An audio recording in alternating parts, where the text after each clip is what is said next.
Hey, Steven here.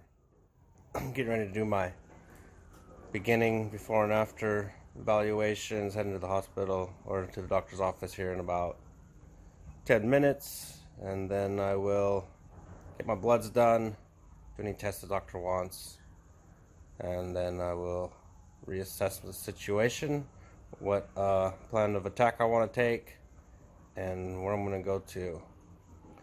So stay tuned for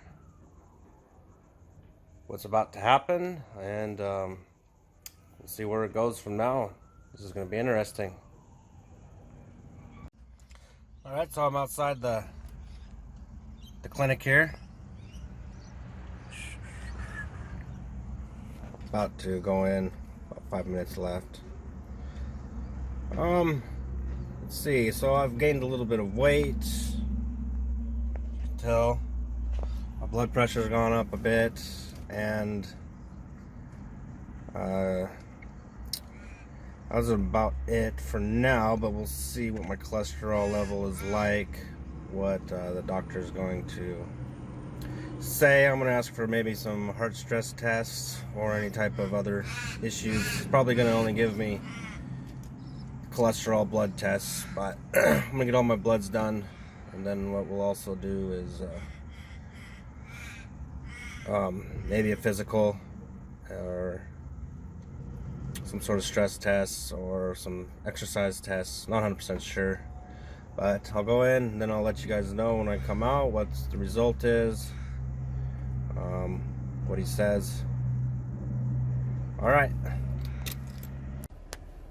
So I just got out of the doctor's office right now, and what we got here is going over a few things from previous visits last year.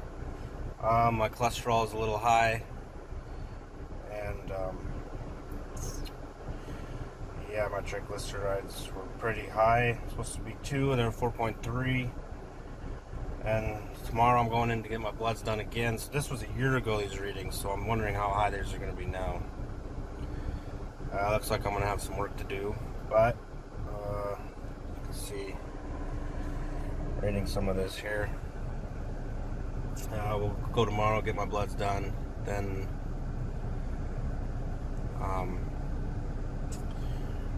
go back probably next Monday, get him to go to the readings, and we'll do all that. But in the meantime, it looks like I got some work, so we're going to start on our detoxes right away. Don't need to be waiting for the doctor to tell me to start detoxing and doing my health and start turning things around here. So we can start that without doctor's approval. And which I recommend all my clients to do is to don't need to do all that to start. So probably don't even need to have all these tests done. You just start changing your life, doing things right, and things will turn around. But because of the fact that I'm recording this and want a record of everything for you, so you guys can see how this is done, how to do it, and all of that good stuff. So we'll see you tomorrow when I go in for my bloods. I'll come back, see how it goes. So we'll talk to you then. Alright, so I'm back with next morning. Still wearing the same shirt. But I had to fast last night since midnight. Couldn't eat nothing. And today right now I'm going in for this blood test. So far we're going to take samples we're going to test for FBE, UEC, LFT, fasting BSL, fasting lipid profile, HbA1c, urine, ALB, creatine, ASR, and CRPs. I'll go over each one of those a little bit later. The doctor wrote fluctuating high blood pressure reading and back pain and stiffness in the morning. Other than that, that's about all there is. I got to do a urine sample as well, and I'll come back after, see how it goes. Hello, everybody. Welcome to my 30-day total recovery challenge. or I should say Total Health Recovery Challenge. So I went back to the doctors this morning, got my blood tests taken. Yesterday I went in there and got a prescription written from the pathologist for my blood to be taken. Today I am kind of just waiting around, so I'm waiting around to get the results for Monday, and I just made this little presentation for you that we got. So um, let's get to it. You have my 30-day total health recovery challenge, and my health has just been declining. Been really lacking on it. Too busy doing other things. All right, so what we want is challenge is how to reverse disease, illness, weight gain, ED, and hormonal imbalances when supplements and the medications aren't doing what it takes. So who's this for? Well, it's for a lot of people, but it's for you if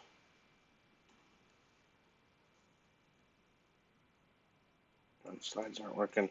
If you experience anything from minor health issues to the most serious of problems, if your blood pressure is rising like mine is, if you have swollen and inflamed joints, if you are looking to lose weight, if you have asthma or respiratory problems, if you have high cholesterol, also like me, if your diet and lifestyle choices are starting to catch up on you, if your bowel movements are irregular, you suffer from constipation, if you're fighting any type of autoimmune disease, if you have skin problems such as scaly, dried skin, eczema, acne, or are prone to rashes. A couple other things that are not on this list. If you have hormonal problems, hormonal issues with females, thyroid issues, mood problems, even some mental problems, mental health, depression, anxiety. This covers a lot of things because this is the basics. We're going to start at the basics here. But most of all, this is for our loved ones and those around us because they need us. So I want to show you how I got this way, or talk a little bit about it. Basically, just got too caught up in work, trying to grow my business to help as many people as I could, and simply never took the time to look after myself.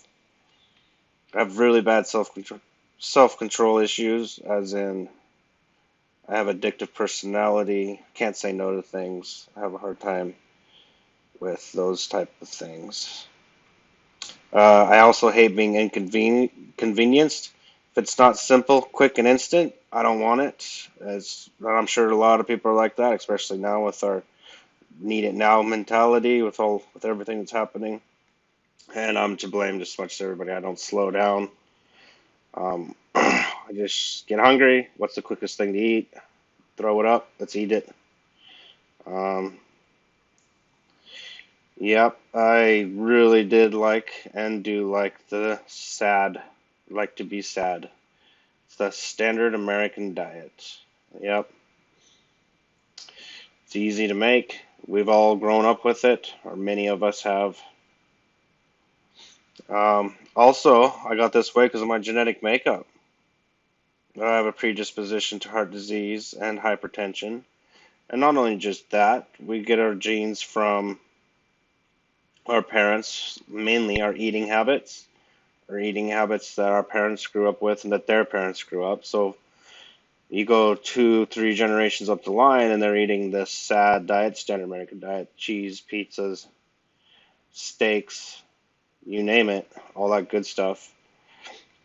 Just one family teaches that to the next generation and then next generation. So we do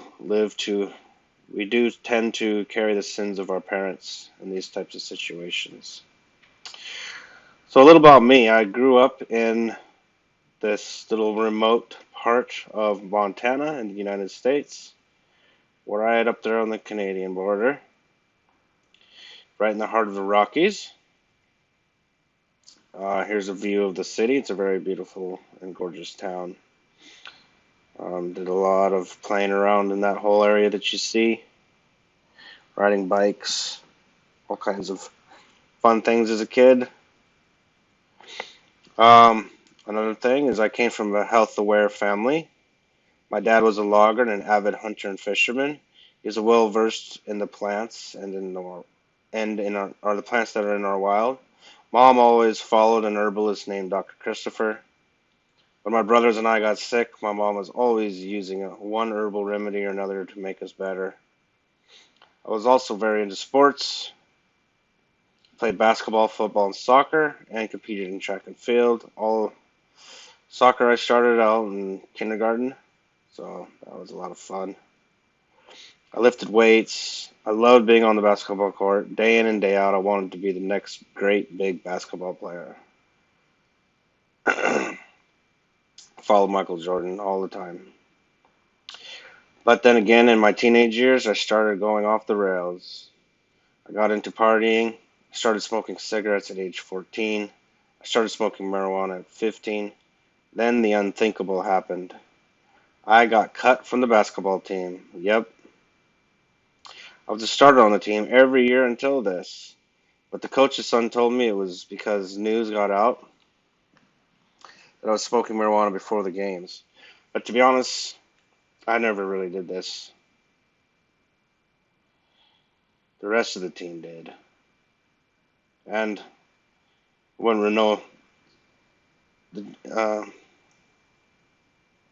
I wouldn't necessarily call this injustice, but it hurt, and I didn't know what to do because basketball is my whole life. And so, instead of showing the coach that I was not like that and improving my game, I went further down in the trenches and said, screw it all. I started partying more, experimenting with drugs at a young age. I continued to smoke until I was 35. I finally managed to quit with the help of with a hip, with the help of a hypnotist.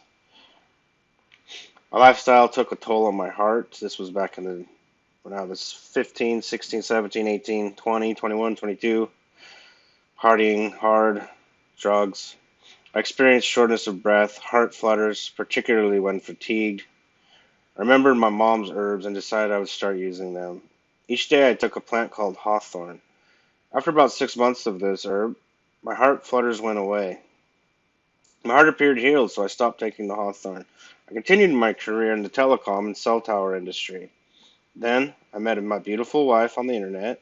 We met in 2011. I proposed in 2012, and we got married in 2013. Here's a picture of us. We had our first daughter, Celeste. Um, there's that cute little thing. We had our second son. His name is Richard. And there they are now, getting old. And then we had Walter, my third son. And then there we are as a family. So back to the power of Hawthorne. I was super fascinated by that healing. And what I did was I went back into schooling, or I wanted to start a schooling. So I decided to roll in the School of Natural Healing. I was 27 at the time. Still partying though, smoking heavily at that time, but still really fascinated with the power of herbs and natural healing. This was actually the school of Dr. Christopher, started back in the 1950s. This was who my mom was following, and I didn't actually know he had a school. Yep. Oh, double slides. This school produced some of the most renowned natural healers in modern times. People like Dr. Richard Strolls, Sandra Ellis, David Christopher, Mark Blumenthal, and so much more. The philosophy that Dr. Christopher taught was a simple philosophy, and I think that's another reason why I really liked it, was that it was just simple. It made a lot of sense. So what we'll do is we'll get into this a little bit. These basic rules are: Nature follows definite laws. Excuse me. Nature follows definite laws and cannot be changed by any factor. Everything in life is reflected by nature. Nature follows the laws of cause and effect. Dr. Christopher taught that if we have violated natural law, we have created a cause for which we will suffer an effect. Our ignorance of the laws of nature does not change these laws. There are two reasons for disease or lack of health. One is the ignorance, two is laziness. I suppose I would be caught in most laziness would be anything. I wouldn't say that I'm ignorant of it. I am definitely lazy of it. In the fields of health, there are a few good rules to achieve wellness. 1. Follow those laws of nature. And 2. Let truth be your authority. Don't let authority be your truth. This day and age, everybody is wanting to take somebody else's word for it without actually discovering the truth. One of these laws of nature is that the innate intelligence of the body, our inner body itself, strives to keep the body alive regardless of the cost. The cost is what we call disease. Disease is the effort of the body to keep itself alive. So how do we prevent disease or reverse it after we have it? We eat real food. But what is real food? The body will keep us alive and healthy provided we feed it real food. Real food is a food which is compatible with the body, that in no way takes from the body but lends itself to the building up of health and maintaining life. It contains nothing that is harmful, toxic, or non-usable by the body. Real food is defined for us by nature as something edible, grown by nature, of the plant kingdom. Food which can be eaten without processing in any way. You don't want to process it. So basically a fruit, something natural in its whole state. Food which comes to us from nature as complete packages, that is, a naturally containing necessary for the body to process and assimilate that food. Real food is provided by nature in this form as raw fruits and vegetables. Raw fruits and vegetables contain all of the parts mentioned above. If food has been processed, cooked, or altered in any way so as to change or eliminate any of the above ingredients, the human body no longer recognizes it as real food. Plants are the source of real food for all life forms.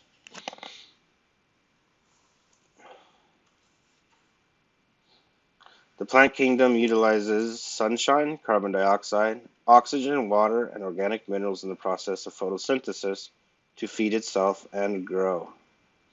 The result is a living plant, food for animal consumption. And this contains glucose, protein, fatty acids, organic minerals, organic enzymes, or vitamins. Water contains pure water. Inorganic minerals from the earth plus photosynthesis equals organic minerals from plants, which provide protein and enzymes for animals and humans. So inorganic minerals are basically rocks, iron, ore, those types of minerals that are in our dirt. They're inorganic because they aren't utilized. They're accepted by the body, but they aren't utilized by the body. So the body can't really utilize it. And the plants can take those minerals with photosynthesis, and it creates proteins and enzymes. The animal kingdom does not possess the ability to perform photosynthesis. Therefore, it must rely on the plant kingdom to prepare its food. That's right. We all get our food from the plant kingdom.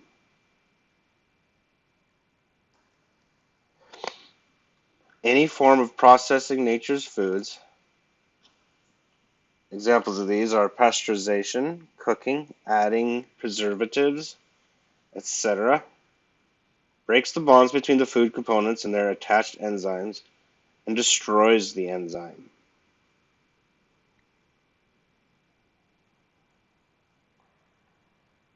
So we don't want to use any of these types of food. Or if we do, we just diminish it.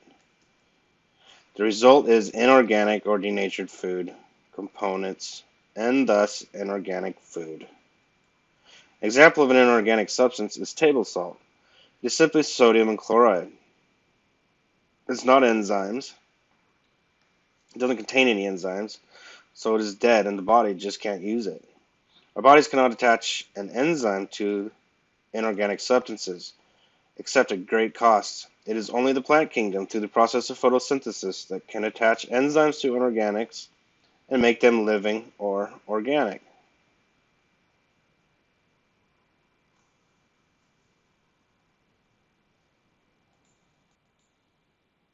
So, actually, when we eat these foods, or have these foods, we're going to want to know the hierarchy of the foods we eat. What's the best? What's the worst? And therefore, let's see. The following slides explain the hierarchy of foods based on the nutrient content remaining after processing. The ones appearing first are those with all their nutrients still intact. So first we want raw and whole. Juiced and consumed immediately. Once the skin of fruits or vegetables is broken, oxygen combines with the enzymes and kills them. This process is called oxidation. Oxidation results in the loss of nutrients, so juiced fruits and vegetables should ideally be consumed within 30 minutes of preparation. So, also raw and whole would also be, of course, eating a vegetable without juicing it. But you could also put it in a smoothie as well. Those are still raw and whole, leaving everything intact. All the enzymes are there still.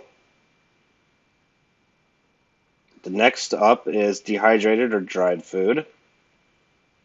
This loses about 2 to 5% of its nutrient value when dried, without chemicals or additives, of course. Commercial brands of dried fruit contain sulfur dioxide, with the exception of raisins and sultanas. So raisins and sultanas are okay. Sulfur dioxide not so good. Frozen is the next hierarchy. And what this does is if it's freshly picked and frozen, the foods will immediately lose 5 to 30% of its nutrient value. So that's a little bit better, or a little bit worse, I guess. Steamed is the next one. Steaming loses 15 to 60% of its nutrients value. Steamed means that as if you were going to cook a green bean.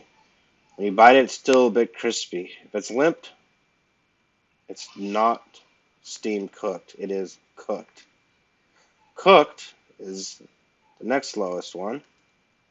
And these are anything that's baked, boiled, grilled, steamed too long. Home canned food loses 40 to 100% of its nutrient value, depending on how long it is cooked.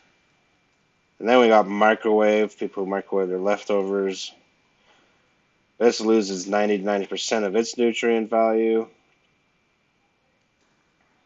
Then we have commercially canned foods, fried foods, and of course foods with additives.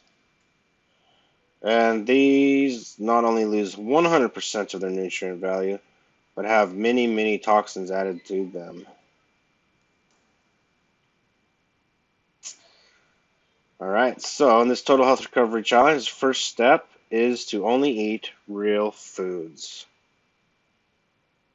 And what I'm going to do, probably get started, is I'm going to eliminate all non-foods. This will be our first step. This is to get the quickest response to disease reversal. I will stay to the top hierarchical category of real foods, with lots of juicing and raw foods.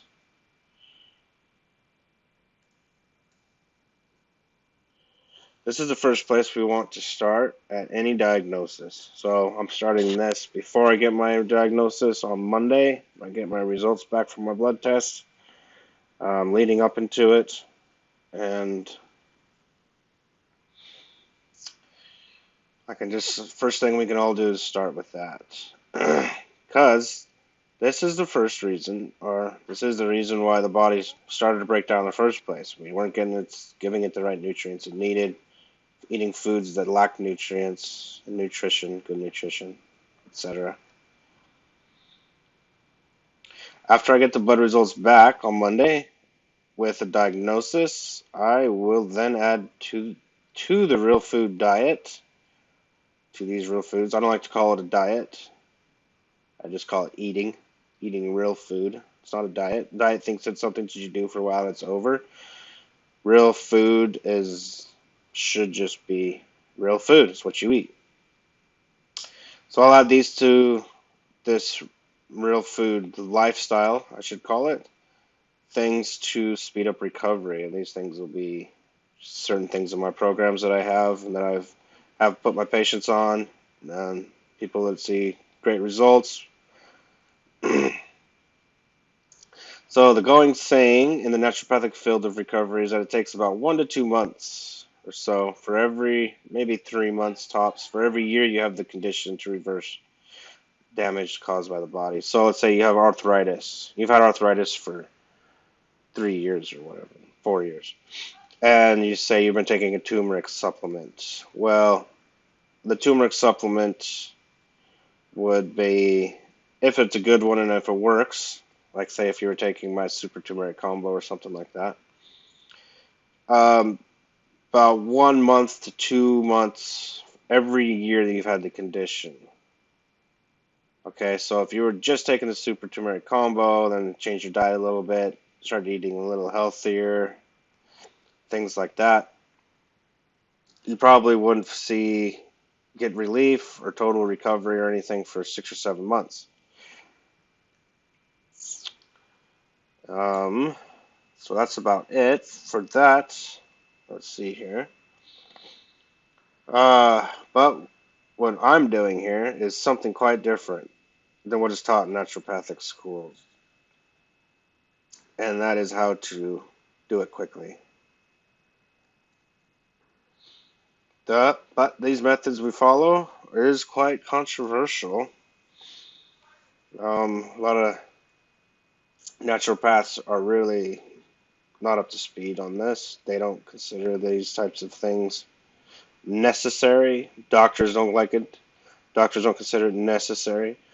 When I go in Monday, I'm going to ask the doctor how my diet of eating a diet that I advocate here of real food, how it's going to help me, or if it can reverse it.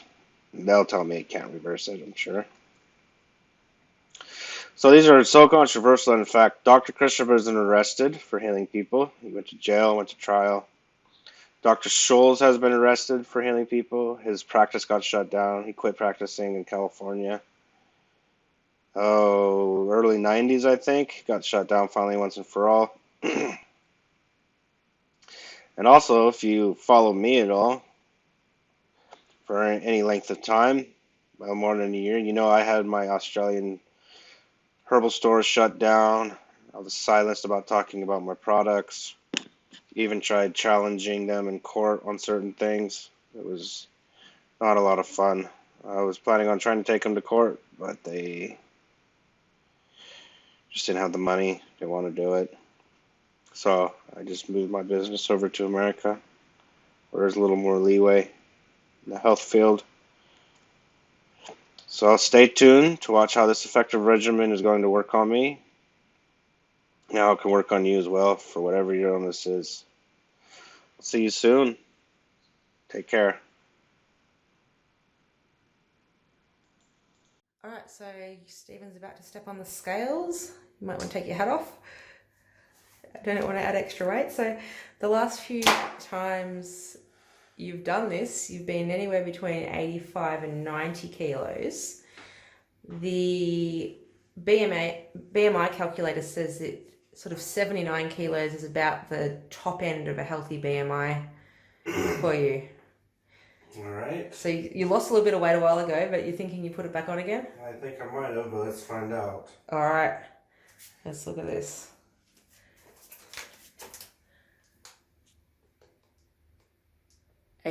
$87.9. Oh boy. So you've been heavier, but it's not far off. All right, so looks like That's our starting point. it's our starting point. We'll see what we have left to do. So And stay tuned. so it's about 8 kilos from where your heaviest weight should I be. need to drop about 8 kilos. At least.